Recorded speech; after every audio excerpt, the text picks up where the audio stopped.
आज हमारी अगर एक उंगली में चोट लग जाए तो हम फटाक से डॉक्टर के पास पहुंच जाते हैं, लेकिन क्या आप एक ऐसे योद्धा के बारे में जानते हैं जिसकी एक आंख ना हो, एक हाथ कट चुका हो और एक पैर लड़ाई में पूरी तरह से ख़त्म हो चुका हो और शरीर पर भी 80 से ज़्यादा घाव हों, और फिर भी जब भी दुश्मन से वो लड़े और कहे जंग अभी बाकी है।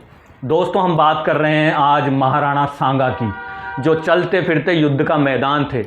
महाराणा बनने से पहले उनके खास भाई ने उत्तराधिकार संघर्ष के दौरान तलवार की मूठ से उनकी आंख पर हमला किया था। उस दिन ये उनके शरीर पर पहला घाव था, बस उनकी बाईं आंख यहाँ चली गई थी।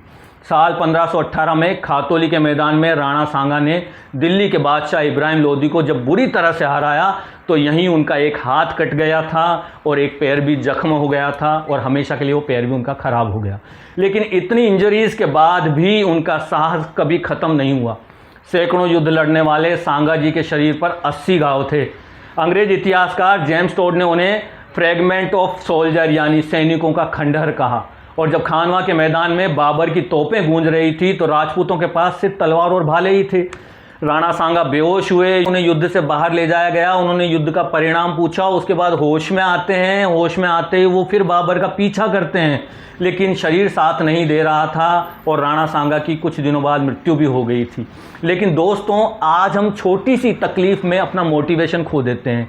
एक चोट, एक फेलियर और सारी प्रॉब्लम हमें तोड़ने लग जाती है। लेकिन सीखना है तो महाराणा सांगा के शौर्य और उनके जीवन से सीखना चाहिए कि रियल पावर बॉडी में नहीं बल्कि डिटर्मिनेशन में होता है।